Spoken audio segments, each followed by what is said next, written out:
Καλησπέρα, είμαι η Μαρία Μπακαλίδου, είμαι διευθύντρια των σχολείων της κοινότητας και μέλος του Φάρου. Και εγώ είμαι η Δέσποινα Ισαράντη, είμαι πρόεδρος του Συλλόγου Εκπαιδευτικών Νεοελληνικών της Μελβούνης και μέλος του Φάρου. Στο πνεύμα της συμφιλίωσης, η ελληνική κοινότητα Μελβούρνης αναγνωρίζει τους παραδοσιακούς ιδιοκτήτες αυτής της γης σε ολόκληρη την Αυστραλία και τις σχέσεις τους με τη γη, τη θάλασσα και την κοινότητα. Αποτείνουμε φόρο τιμή σε όλους τους ζώντες και αποβιώσαντες δημογέροντες και εκφράζουμε σήμερα το σεβασμό μας προς όλους τους αβορίγινες και νησιώτες των στενών τόρες. So I would like to explain what today's presentation will be going through. The Greek language has a long and varied history in Melbourne, not only in terms of its daily uses, but also how people acquire and study it. In this presentation, they will provide a brief overview of the history of Greek in Melbourne and its place in the Victorian education system. They will detail the current approaches used in the Greek Studies program at Trobe University and its involvement in the Pharos initiative to review Greek language teaching commissioned by the Modern Greek Teachers Association of Victoria. We report on responses to an online survey conducted in 2020 to 2021 and on ongoing interviews to explore views and about identity and language use among 3 generations of Greek Australians in Melbourne. These results provide us with the most up-to-date information from members of the wider community about their language choices and the contexts and types of interactions in which they use Greek. This information will enable all of us to access the needs of Greek speakers and improve the language education experience, supporting the Pharos strategic plan for revitalisation and revitalising the acquisition to study and use Greek in Australia. And a few words about our presenters. Dr. Stavroula Nikoloudis is a coordinator of the Greek Studies program at Trobe University. She researches Greek language and society from Mycenaean and modern times. Her teaching centers on classical and modern Greek language and literature. Dr. Nikoloudis is especially interested in questions of ethic, identity and cultural diversity, migration, language development and language education. She is a member of Pharos, a community-wide campaign aimed at revitalising modern Greek in Victoria and Australia. And also today we have with us James Walker, who is a professor of linguistics at La Trobe University. After completing degrees at the University of Toronto and the University of Ottawa, he worked at York University, Toronto, until taking up his current position in 2017. His research is concerned with language variation and change, bilingualism, ethnicity, and identity. He has conducted research on English in Australia, Canada and the Caribbean, Sango, Central Africa Republic, Swedish and Brazilian Portuguese. And we welcome them today to start our presentation.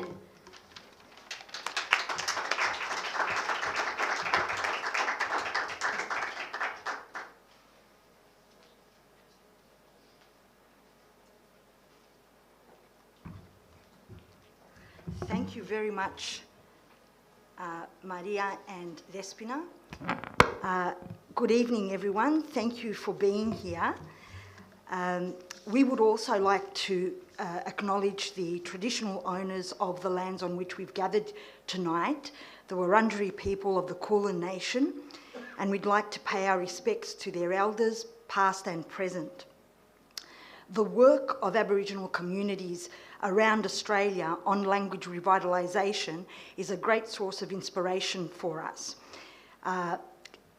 Their success fills us with the hope that we too will be successful in our efforts to secure the continued use of the Greek language in Australia into the future.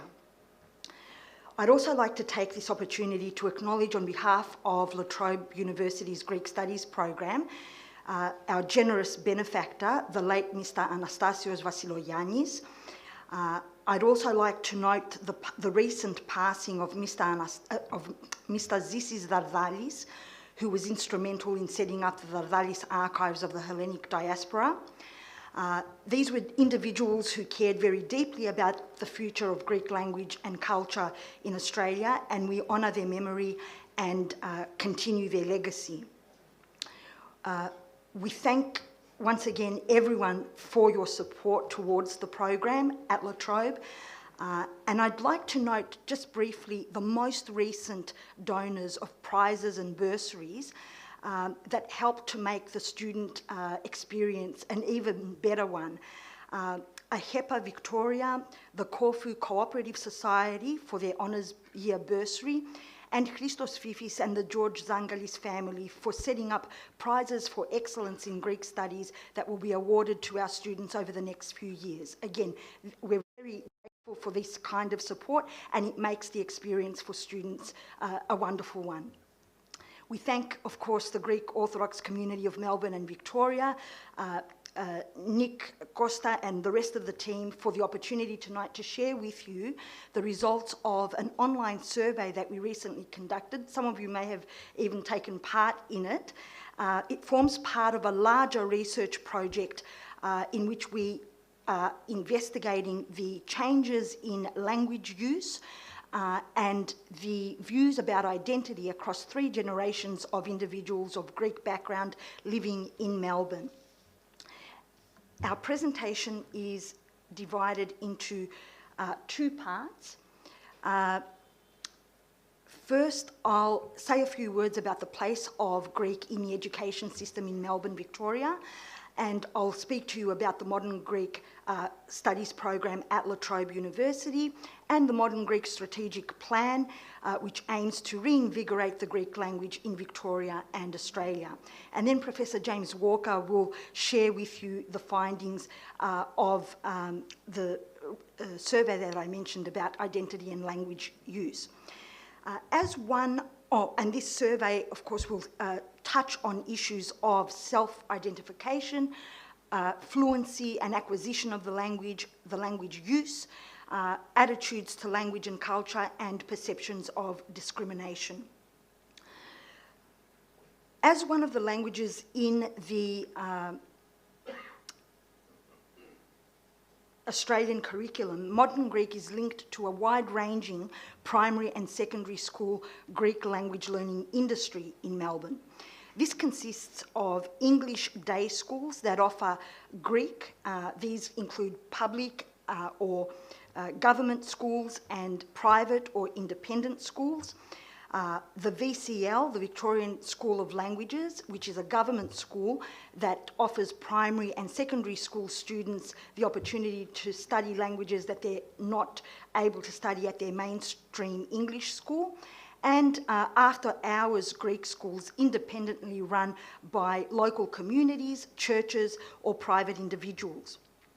In this overall system, there is an annual total of approximately 10,000 students learning the Greek language in Victoria, served by about 40 providers and up to 400 Greek language teachers.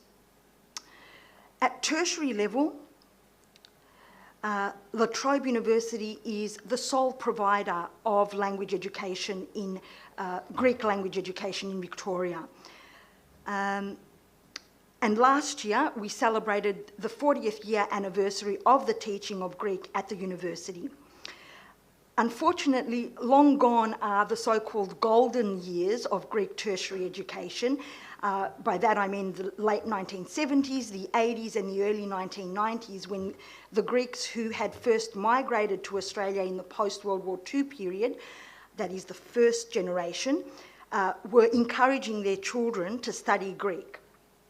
Nevertheless, there does seem to be a renewed interest in the formal study of language at university level, largely in the form of the grandchildren of the immigrants of the 1950s and 60s. who were not often encouraged or even pressured to study Greek by their own parents. This third generation is taking up the formal study of Greek due to a desire to connect to their heritage and to better communicate with their older relatives, primarily their grandparents, as they tell us. But I should note that our student cohort is quite diverse. We have students of Greek and non-Greek backgrounds and of all ages, and we're all reaping the rewards of the intercultural and intergenerational learning environments that result. At La Trobe, we offer 2 language streams. One, beginners. For complete beginners, we start from scratch with the alphabet, and one for advanced students, those who have completed Year 12 high school Greek. We use communicative and contextual approaches, so our weekly lessons are designed around a specific theme, and written exercises and conversations revolve around that theme. Online resources and digital media are increasingly incorporated into our teaching. This year, we are offering our first-year beginners course in hybrid format, both face-to-face and online at the same time, in order to afford flexibility to students. We also offer our students an additional optional hour every week to concentrate on improving their oral skills. We teach culture subjects as well, some of which, like Women Through History, are team taught between the different language programs. So we've got four European languages, French, Greek, Italian and Spanish, and we all teach Women Through History, where we concentrate on a few women from each culture who have made their mark throughout history. We continue to teach our very popular, it's another interdisciplinary subject called Civil and Ethnic Conflict in Southern Europe and Cyprus, and that's taught by our colleague Dr. Dimitris Gonis, that attracts students from other disciplines such as politics, international relations, and so on. We, of course, also have an overseas study tour that we established in 2019, connecting with language and culture in Greece. It was transformed into a virtual tour during the COVID years, and this subject offers students an opportunity to connect with students in Greece and to benefit from peer learning activities. They also get to learn about the much more progressive language policies, I would say, in Europe, where people are encouraged to learn a variety of languages, whereas here it often feels as though we're trying to persuade Australia at large of its multilingual potential.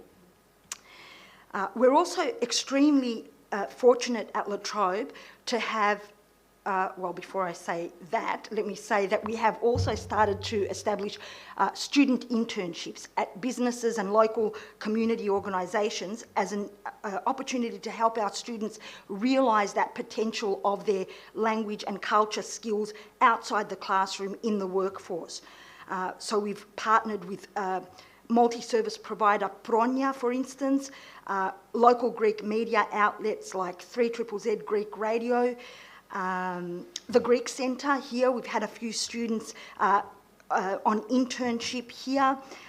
So all of that is positive for the experience that our students have as they engage in Greek language learning. At La Trobe, we also have the Vardalis archives of the Hellenic diaspora. We include the archives in our teaching and research. For our students, we develop special projects based on the material of the collection. The archives are a resource of national and international significance, with items ranging from private correspondence to photographs, rare books, audio recordings, unique films and cinematic equipment, all of which reflect the migration of Greeks to Australia, primarily in the post-World War II era, but also earlier, and their contribution to the multicultural and multilingual composition of the country. we thought we'd share with you just 3 examples of the variety of migration stories contained in the archives. The first one concerns Theseus, or Theo Marmaras. He arrived in Australia as a young boy, 13 years of age, didn't know a word of English. He had followed his older brother here. He was a dishwasher, but eventually made his mark in the seafood industry. He was known as the Oyster King of Melbourne. And here he is in this photo, pictured on the left, sending a box or a crate of his famous oysters to British Prime Minister Winston Churchill. And we have in the archives a framed letter of thanks received from the PM's private secretary, dated 27th of June 1945. Theo Marmaras also was the founding president of the South Melbourne Hellas Soccer Club, and he played a major role actually in negotiating Australia's reinstatement in the FIFA organisation after its suspension, its membership suspension. So a very prominent personality in the Greek-Australian community of the post-World War II era, and we have quite a few images and documents relating to his life.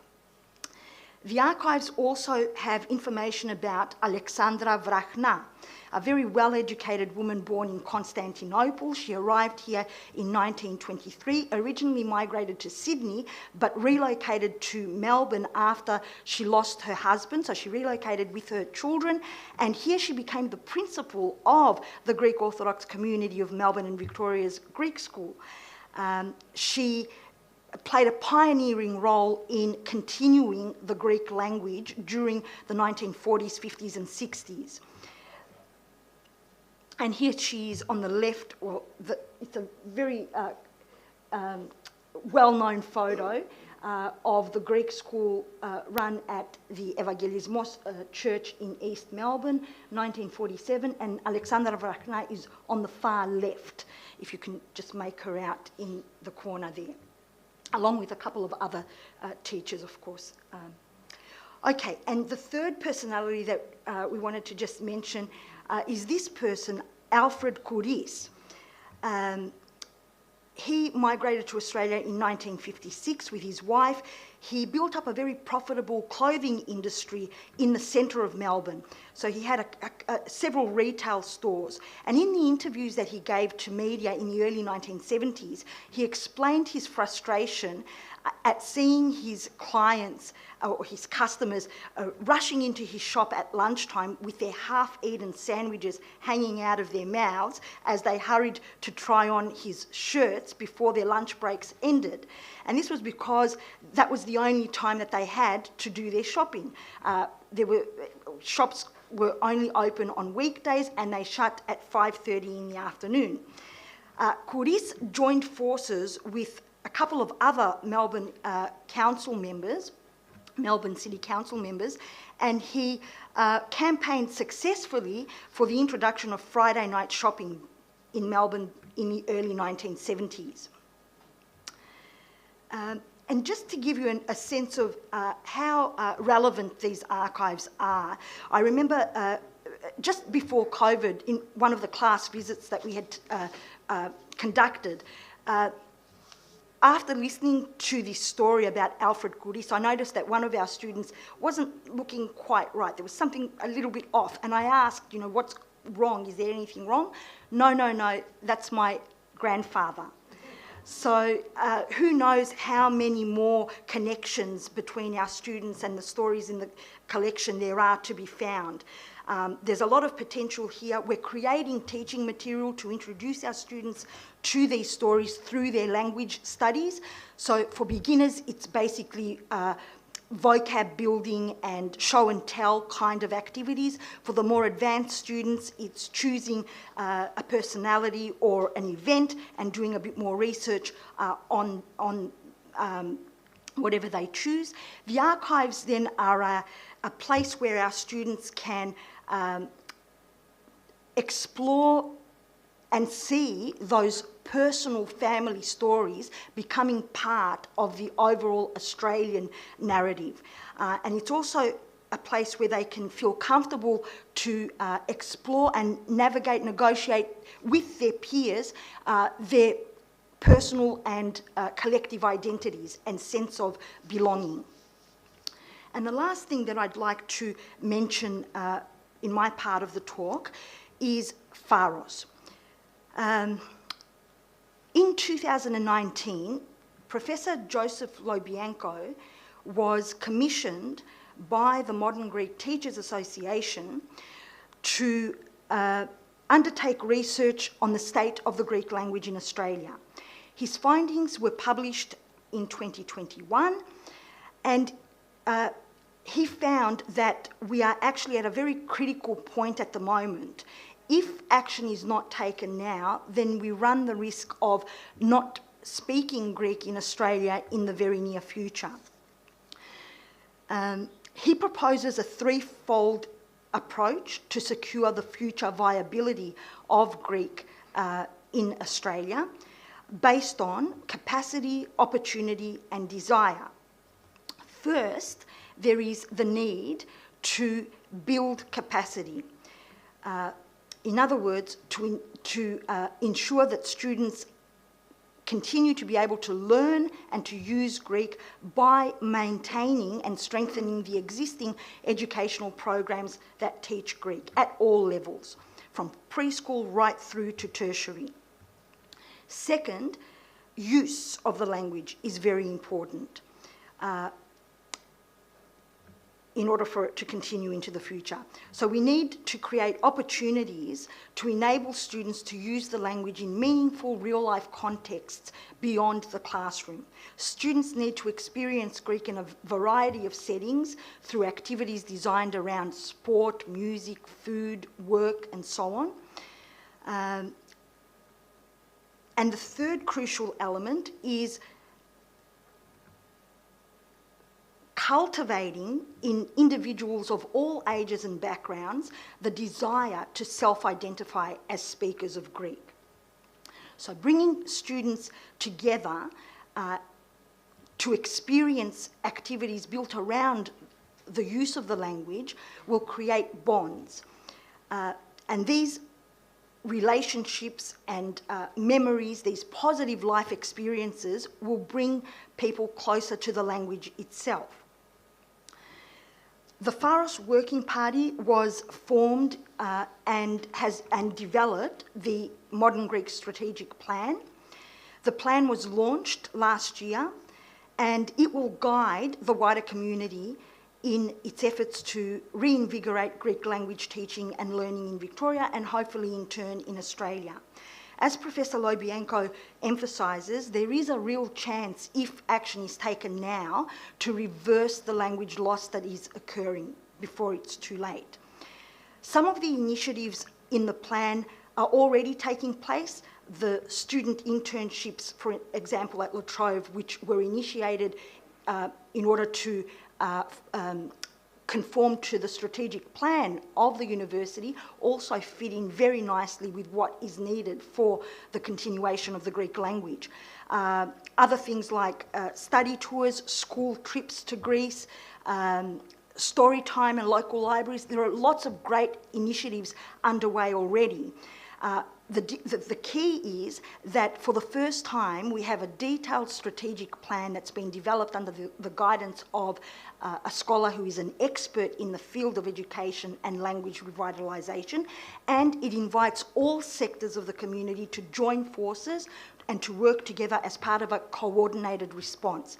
If we all embrace it, it has the potential to change the trajectory of the Greek language's future in Australia. And I'll now hand over to James, who will share with you the results of our survey on identity and language.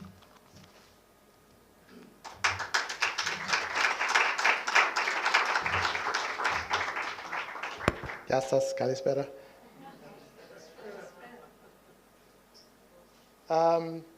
So obviously there's been quite a lot of work on the Greek community, or maybe better expressed, the Greek communities in Melbourne. I'm thinking mainly of the work that Anastasios Thomas did in the 90s and early 2000s. when you go back and look at this work, though, the primary focus is on the post-Second World War migration. And so we see a real need to continually update the understanding of the Greek communities in Melbourne. And Steph, you already mentioned this notion about language maintenance or shift, like what are the factors that influence people to maintain their language in a multicultural society, multilingual society where English is the dominant language, or to shift towards the majority language of English. There are questions around things like cultural assimilation. To what extent do people feel obliged to assimilate to the wider culture or to maintain Greek cultural practices and values? And then the question of the role that cultural values like family and religion play in terms of maintaining the language and maintaining the culture. So as Steffi mentioned, partly as a result of the COVID situation, we undertook in 2020 and 2021 a survey that was administered online. It was available in both Greek and English, and I'm happy to say most people answered in Greek. We also found that there was some gap in terms of older people answering the questionnaire. So thanks to the Greek Orthodox community of Melbourne and Victoria, we were able to distribute a number of hard copy surveys as well for people who may not have been as adept at internet as younger people. And this survey asked a series of 35, 36 questions related to the person's self-identification, the extent to which they felt they spoke Greek, the choice of language that they used, Greek or English, their attitudes towards their cultural heritage, and questions around their parents' self-identification and language use, their partner's self-identification and language use, and also questions around discrimination, whether people felt that Greeks are discriminated against in Australia. This is part of a larger project, and the library at La Trobe is undertaking an exercise of locating and cataloging all of the recordings that are there in the Daedalus archives and digitizing them. So we'll have a resource of not just this newer information that we're collecting, but also the legacy information that's there. So that's an ongoing part of the project.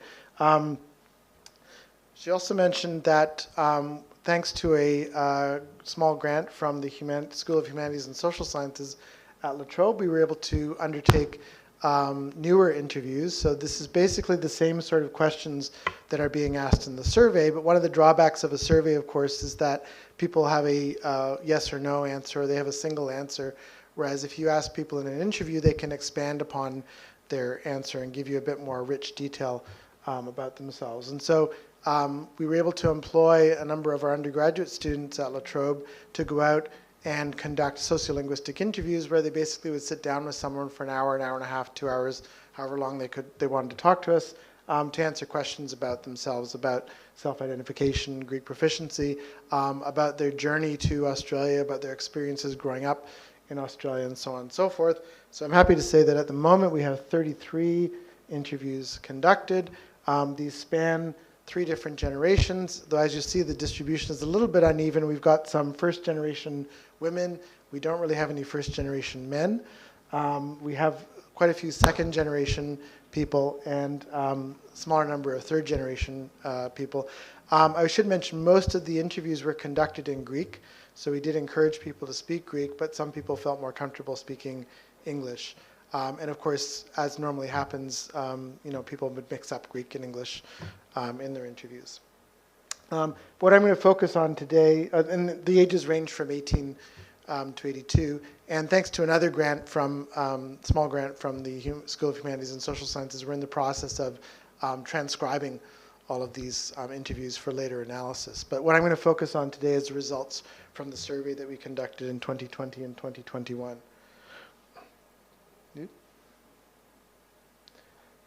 Okay, so we had 252 responses altogether. One person we had to reject because it turned out they were not actually Greek, but they answered the questionnaire. We had slight favoring tendency towards women, so 60% of the respondents were women, 39% were men, and 1% preferred not to say whether they were a man or a woman. And what's interesting is that 95% of the people who responded reported speaking Greek to some extent, which is encouraging.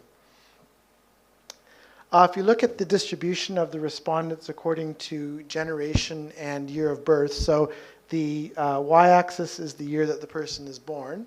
So it ranges from the 1940s up until the early 2000s. We're dividing people in terms of generation according to the timeline of arrival in Australia. So the first generation are people who arrived in Australia as adults, so they were born overseas and they arrived as adults.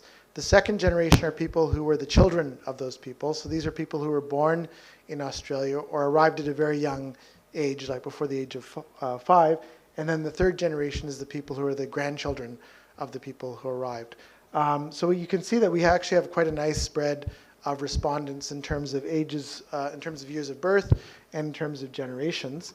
One of the first questions that we ask people is how do you identify? Like, what do you think of yourself as? Are you Australian?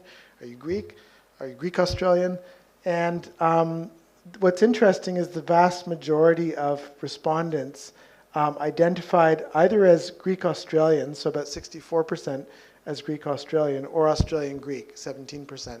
So some sort of hybrid identity between being Greek and being Australian. Only 13% of the people who responded said, I'm Greek, that's it. And only 5% said, I'm Australian.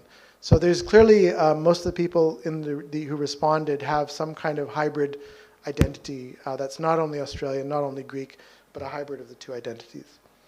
Now what is interesting is not so much just to look at the overall distribution of responses, but also to break them down according to generation, because that might give us an indication about whether any changes are going on in the community.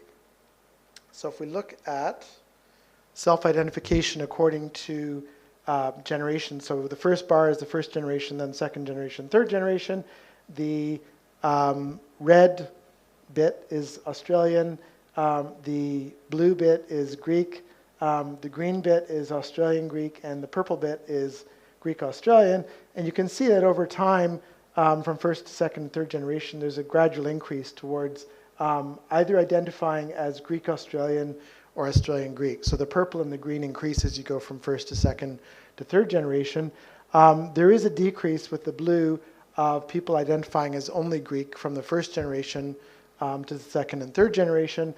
There is a slight increase across from the first to second to third generation in terms of people who identify just as Australian. So despite these tendencies, though, you can see that still this tendency for people to identify as a hybrid identity continues into the third generation. How fluent are people in Greek? Well, we didn't test them in terms of how fluent they are in Greek in terms of giving them some kind of test to respond to. So we're relying on their own self-report. So there may be some bias here in one direction or the other, but at least people's self-assessment of their Greek gives us some idea of people's attitudes towards the speaking of Greek. So we classified people's responses in terms of speaking no Greek whatsoever, speaking some basic Greek, and that would probably be, I'd be in the green bit, the basic Greek, then conversational, and then fluent. If you look across the three generations, there is a decrease in the number of people who identify as speaking fluent Greek, so that the purple bits decrease over time. What's interesting, though, is that the conversational Greek increases over time. So people may not consider themselves to be fluent speakers, but they can carry on a conversation in Greek. And that increases from the first generation into the third generation. What's a little bit worrying is the entry into the third generation of people who say they just speak basic Greek, so enough to do some basic functions. And then the number of people who say they speak no Greek whatsoever also increases. So that may be a bit of a concern, but by and large, the majority of people, even into the third generation, say that they speak conversational or fluent Greek. Okay, how do people acquire Greek? This is an interesting question. Do they pick it up in the home, or do they learn it when they go to school? We expected to see an increase across the generations in people acquiring Greek for a formal level.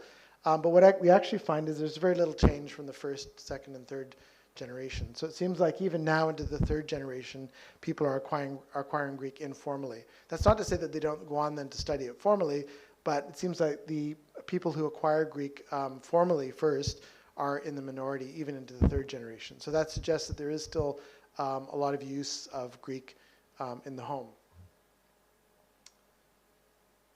We look at language use. So we asked people, what language do you use with your family? That's the bars on the left. So English is green, Greek is purple or blue, and red is both. What's a little bit concerning maybe is the increase in the green over generations. So as you go from first to second to third generation, people are using English more and more with their families. But that's countered a little bit by the fact that we also see an increase across generations in the red bit, which is the use of both languages. So what that means is that we do see a decrease over generations in terms of the use of Greek. We see an increase in the use of English, but we also see that more and more people are using both languages. And this is characteristic of many situations where people are speaking a community language in the context of a larger language, that it's inevitable that you're going to get mixing or use of both languages in different contexts. We also looked at we asked people what language they use with friends, and again, it's the same color scheme. So red is, this color scheme is different. Red is English, blue is Greek, and green is English or Greek depending on the friend that you're talking to. So this is one thing people said to us, is like, I can't say that I only speak Greek or I only speak English with my friends because I have different sets of friends, and some of them I'll speak Greek with, and some of them I'll speak English with, and some of them I'll speak both with. But as you can see, the majority situation over time is the green bar, which is people will speak English or Greek with their friends depending on who they're talking to. Again, what's maybe a little concerning is the decrease in the use of Greek only with friends and the increase of English only with friends. We asked a number of questions about like what situations would you use Greek or English in. So we said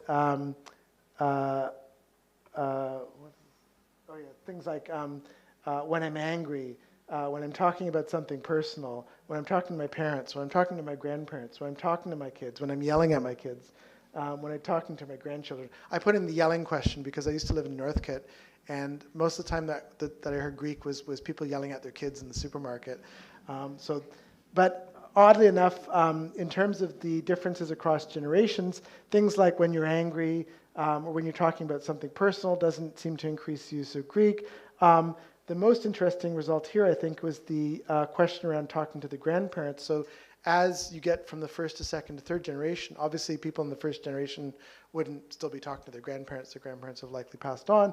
But the third generation report using Greek a lot with their grandparents. So as Steffi mentioned, this is probably a sign of the newer generation that's coming into Greek studies now who want to connect or reconnect with their grandparents. We also see a little bit of a decrease in terms of talking to kids or to grandchildren in Greek, and that's maybe something that we can be a little bit concerned about in terms of maintaining the language. We also asked a bunch of questions about what's important to you about Greek culture. So the language is important to everyone. That continues across from the first to second to third generation. Family is very important. Food is very important. History and traditions and customs, these are all very important across the generations. What we found a bit surprising, because of the role that religion has traditionally played in the Greek community within Melbourne, is that religion doesn't seem to be that important to people, and that's consistent across generations. So despite the fact that the Greek Orthodox Church has a very important role in the Greek community, people don't seem to value that as much as they value other aspects of Greek culture. Okay, the last set of questions we asked was around perceptions of discrimination. So we were interested in seeing, are there still biases that wider Australian population have towards Greeks? So we asked questions around, have you ever been denied housing because you're Greek?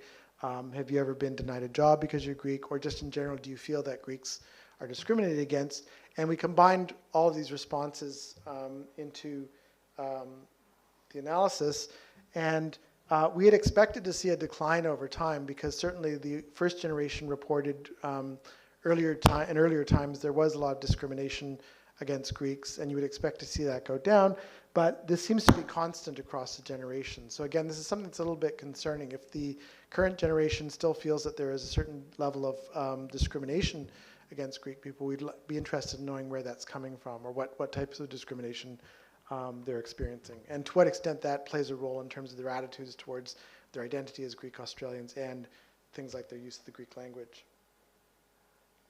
Okay, so in conclusion,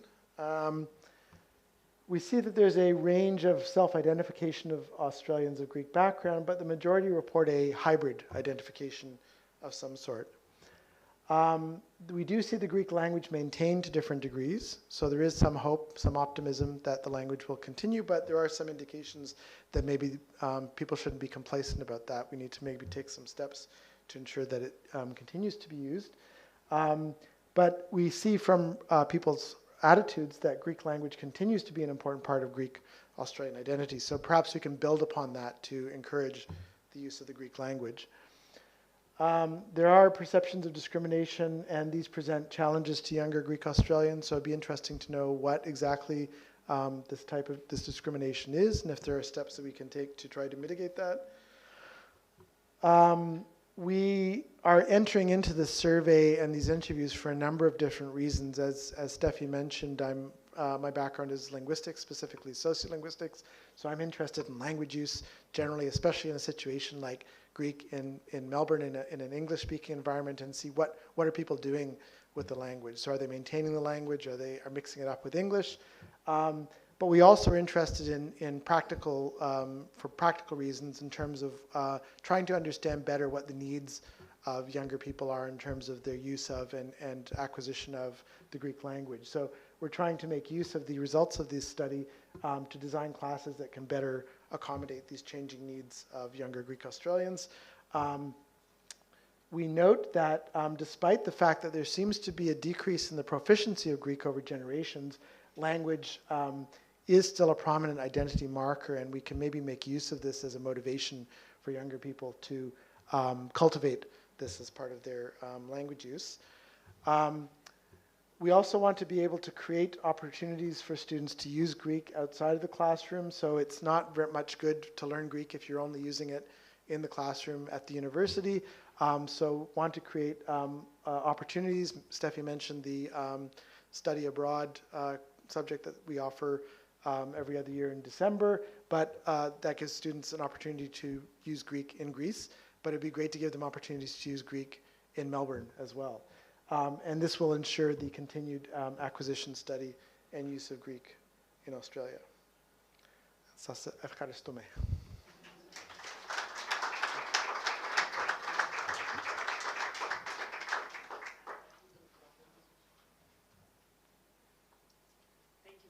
That was very, very interesting presentation.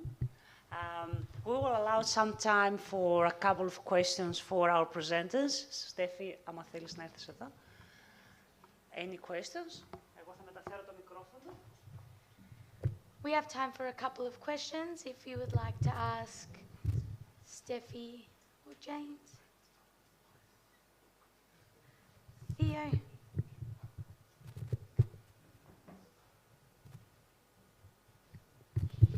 Well, first of all, let me thank both James and Steffi on a wonderful presentation. We need more of these informative presentations so we become aware of where the state of the Greek language here in Melbourne is. And I'm hoping that the major organisations take heed of what you have to say today and take affirmative action. And it's also extremely positive that the Pharos group exists now that's taking a leading role. And it's good to see that good things are being done in that area at least. But I've got a question to James in regards to the questionnaire and the matter of religion. Now, your background is Canadian, okay, so I was surprised by the minimum significance that was placed in religion in that question out there, because the perception given around the general community would let you think that the Greeks would basically, how could I put it, would place further emphasis on the aspect of religion. So that's very interesting. But if we were to compare that, let's say, with Canada or America, and this is a hypothetical question, obviously, James, but if you were to provide that same question to a Greek American audience or to a Greek Canadian audience, do you think the answer would be similar? I have actually put that question to, I should have looked that up beforehand because I've done a similar project in Toronto, not on this scale, but the Greek community was one of the communities I was looking at. And I'd have to go back and look at it, but that's why I was very surprised here, because my connections in the Greek community in Toronto, the Greek Orthodox Church is very important. It's an important part of cultural identity there. So that's why I was very surprised by this response. As I said, part of the problem with the online survey, which we did basically because of the COVID situation, where we couldn't go out and actually talk to people, is that you get a yes or no answer to most questions, and that doesn't give you much insight into why people responded the way they did. So one of the benefits of doing the interviews that we're doing, and I actually should have put in a plug for people who are interested in participating in the study and in being interviewed, that would be great. I think Steffi has a sheet to distribute, is that we can get more feedback into why people are responding the way they do. So it may be the case that people do value the religion, or religion is important to them, but for whatever reason they're saying no, or they have reservations, or they say it might be important for certain things but not for other things. But that was certainly the most surprising thing, the result that we had from this, because of the fact that I know from my experience in coming to different events the important role that the Greek Orthodox Church plays. Well, if I give it my own spin, Yep. I think there's a reason behind that, and that is because in America the church has a much more dominant role in regards to the running of certain aspects of the community, of the Greek American and Greek Canadian community. While here in Australia, because of the strong input of large community organisations like that of Melbourne, Sydney and Adelaide, our role was quite different from the role of community organisations in America. So I think that's why we see that difference there too. That's my spin on that whole issue anyway. I see that as an encouraging result anyway, because it says that it gives us the span to grow as community organisations and promote the further teaching of Greek, for sure. Yeah, and I'll be interested to see what the results are from the interviews, whether they're the same as the online surveys. Thank you very much. Do we have one more question?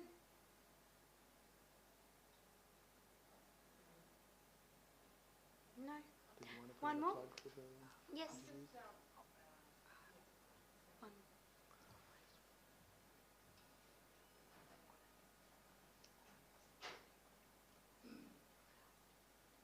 I can speak now. Thank you very much to both of you. Again, I'm interested in comparing the two communities abroad, like the Greek Americans, the Greek Canadians, and I believe it's easier for them to access their trips to Greece, and general the main differences that you find with the communities. I know that's a very broad question, but things that really you notice, language in particular.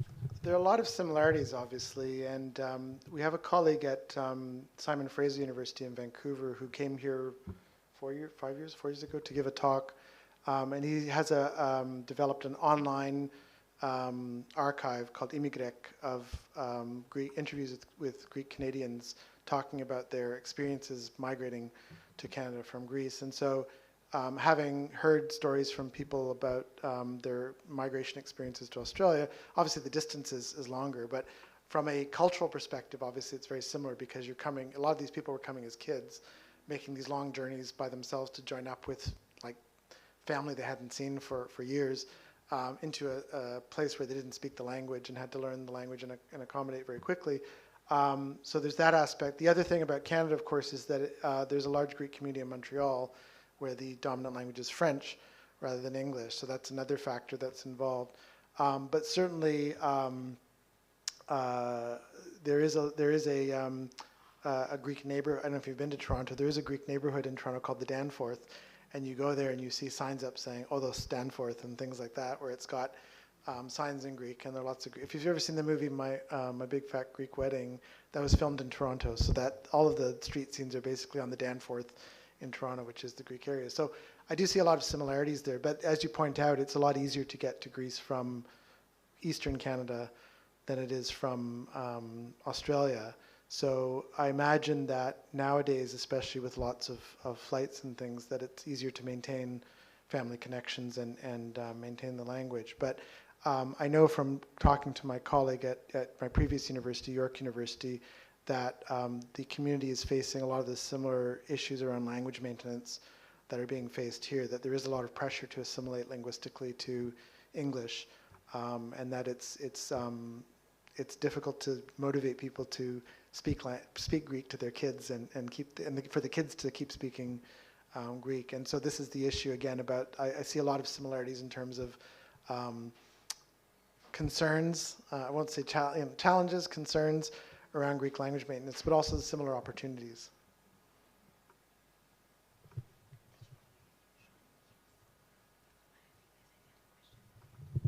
I'd just like to make 2 points before we end. Just first, what James just mentioned, we do have a sheet of paper where you are welcome to let us know if you'd like to contribute to this research by being interviewed. Or if you know somebody who might be interested, please feel free to get in touch with us. And then the other announcement that I just wanted to make is that in a couple of weeks we're going to start our 2023 Varvalis Hellenic Archives Research Seminar Series. Wednesday, not every Wednesday, but 6 Wednesdays throughout the year, right here. So there is a sheet of information and speakers and titles, so I'll just make sure that I put those information sheets at the back of the room if anybody would like to take one on your way out. Thank you.